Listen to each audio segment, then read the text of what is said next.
depuis 2018, il y a une prise vraiment en main de ce sujet des violences intrafamiliales et dedans les violences conjugales et les violences aux enfants très fortes. C'est un souhait du président de la République. Depuis le Grenelle, beaucoup de choses ont été faites. Récemment, création d'un office de police dédié, formation, y compris de l'ensemble des médecins libéraux avec la diffusion d'une formation dédiée, la mise en place du 119 Pro, le renforcement du 119, la question de l'éducation sexuelle à l'école qui est repris complètement à zéro, compte tenu évidemment des difficultés qu'on a. Bien sûr, le gouvernement doit faire, on a tout un plan qu'on va continuer d'ailleurs en novembre parce que le combat est collectif. Est-ce que ça répond à votre question, Muriel Robin ? Mais ce n'est pas suffisant, pardonnez-moi, je voudrais juste dire ça, ça doit toucher tout le monde. Moi je peux mettre, enfin je ne sais rien, peut-on mettre un policier et un magistrat derrière autant d'agresseurs, toutes les 3 minutes. Il faut donc que ça change les cerveaux. Et ça prend du temps. On l'a vu en Espagne sur les violences conjugales, il a fallu 6 ou 7 ans pour que ça percute la société espagnole. Oui, mais il a fallu aussi 1 milliard que la France ne donne pas aux femmes. Et les femmes, parce que c'est vrai que ça fait 5 ans, je le connais bien, le sujet. Et là, c'est vrai que moi, je ne me contenterai pas de quelques bracelets électroniques et de quelques policiers formés. On voit encore qu'il y a des femmes qui meurent vous avez raison. Et qui n'auraient pas dû mourir. Vous avez raison, et c'est inacceptable. Mais nous ne pouvons pas mener ce combat tout seul. Il faut des moyens, et l'État en met. Aujourd'hui, on a vu... Si j'écoute Muriel Robin, qui pourtant est à vos côtés dans ce combat. Combien vaut la vie d'une femme et je n'aime pas la réponse. Mais bien sûr, il n'y a pas de valeur. La vie d'un enfant. C'est extraordinaire la vie d'un enfant. Mais bien sûr que ça coûte énormément d'argent. Alors par exemple, sur tout ce qui est soins, parce qu'il y a l'amont, il y a l'aval, la prévention, la répression. Et les 2 ministres, que ce soit le ministre de l'Intérieur et le ministre de la Justice, ont des lois de programmation pour renforcer considérablement les moyens. C'est dans le milliard qu'on met collectivement dans ces sujets-là. On n'a pas compilé tout ce qu'on met, mais on met beaucoup. Les unités d'accueil pédiatrique sont des moyens mis par l'État. On a beaucoup de moyens mis par l'État, mais ça ne suffit pas. Muriel Robin. Par exemple, Olivier Bailly, ancien juge pour enfants, il a mis des photos de sa fille de 12 ans sur un site libertin en proposant de la violer. Et il est à la maison avec un bracelet électronique et c'est lui qui a la garde de sa fille. C'est pas, ça concerne. Vous êtes sûr que ce sont les bonnes. Mais alors là, Charlotte Cobel. Évidemment, Muriel peut citer énormément de décisions judiciaires qui choquent. Mais là, c'est pas une question de moyens. Mais ça vous choque quand même. C'est pas une question de moyens. C'est, pardonnez-moi, il a été jugé. C'est pas une question de moyens. Après, c'est l'appréciation. Vous le savez, Apolline, vous avez vous-même été magistrate, Charlotte Cobel. Le gouvernement ne peut pas commenter des décisions de justice. Mais c'est pas comment les enfants violés. Là, pour le coup, c'est Muriel Robin qui vous pose cette question. Mais comment les enfants violés, les incesteurs peuvent se retrouver à avoir la garde de leur enfant ? 2 choses. Je voudrais parler des mères, moi. 2 choses aussi. Actuellement, un texte qui est porté par Isabelle Santiago, une députée, pour régler la question de l'autorité parentale quand la personne est condamnée et quand il y a des enquêtes en cours. C'est évidemment quelque chose de tout à fait fondamental et vous le soulignez, il faut qu'on avance sur ça pour que cette question soit régulière.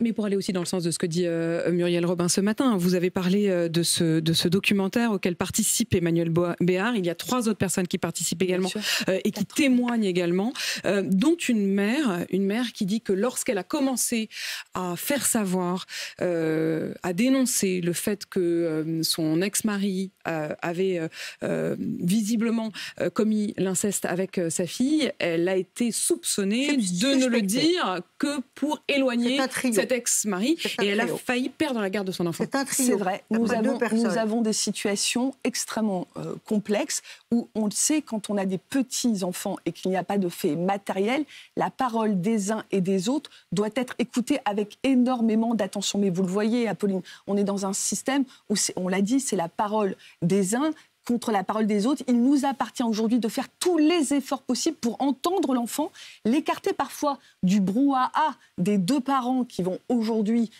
contester ou reconnaître. Et dans les familles, on le sait bien, il va y avoir les pour, il va y avoir les contre. Donc entendre la parole de l'enfant, la consacrer, c'est ce que nous essayons de faire dans les unités d'accueil pédiatrique. Maintenant, les enfants, on les entend à l'hôpital et pas dans des commissariats qui sont parfois un peu froids pour pouvoir recueillir au mieux cette parole et la prendre en compte. Voilà. Et je précise, Charlotte Cobel, c'est important que vous avez donc été magistrate, c'est ça au départ votre métier et auprès des enfants.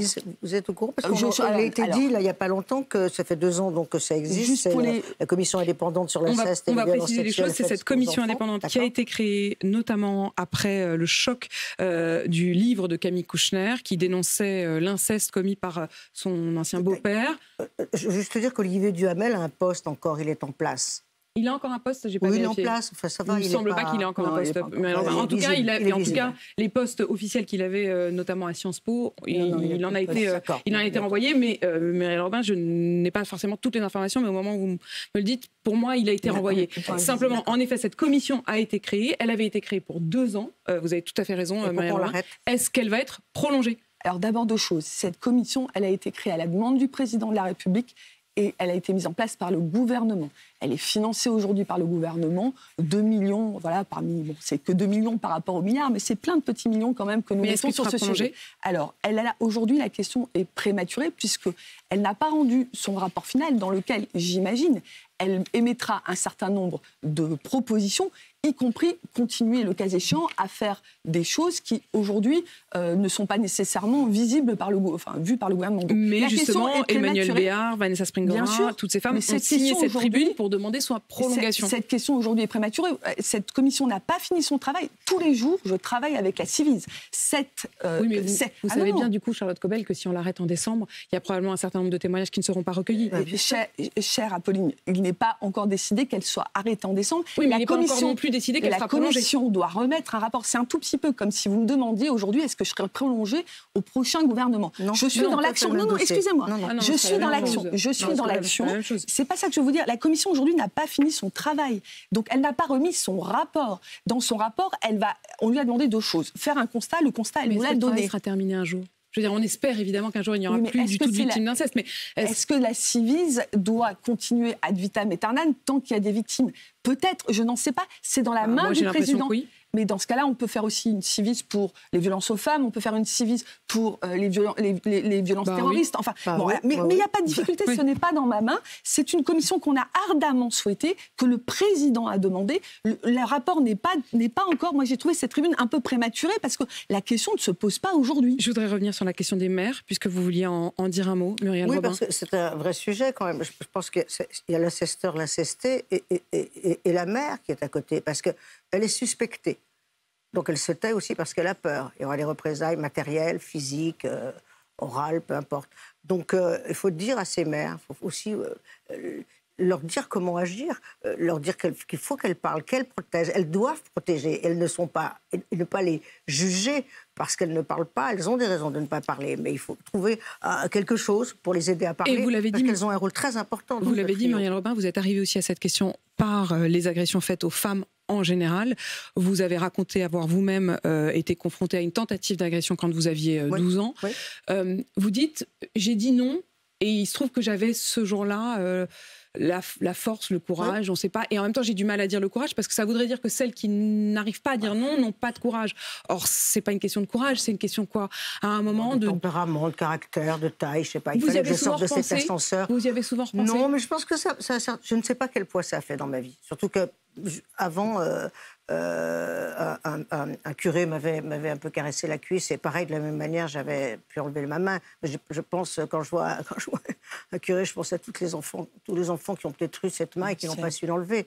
Donc, et quand vous dites je ne sais pas ce que ça... Je ne sais pas quel poids ça a fait. Je ne sais pas. Sur vous, sur votre vie de femme, sur... Je ne sais pas. Mais ça a certainement compté. En tout cas, sur votre engagement, aujourd'hui, sans doute. Je ne vis pas avec un homme. Déjà. Et vous pensez que c'est un rapport ? Je ne sais pas, je me suis posé la question, comme ça. Vous pensez que c'est un rapport peut-être sur l'image que vous avez des hommes ? Quand même, ça abîme quelque chose. Ça abîme quelque chose. Moi, les hommes, ils sont très abîmés. Il y en a plein qui sont formidables. Et je vais être avec un formidable sur scène le 21 septembre au théâtre. Mais c'est embêtant, se dire de ces hommes.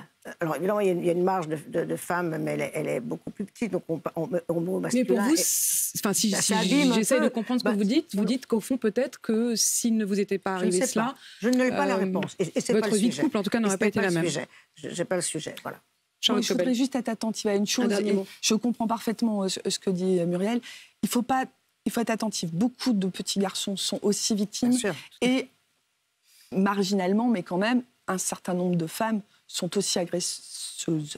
Donc, il est bien sûr que dans l'imaginaire, c'est le papa sur une petite fille.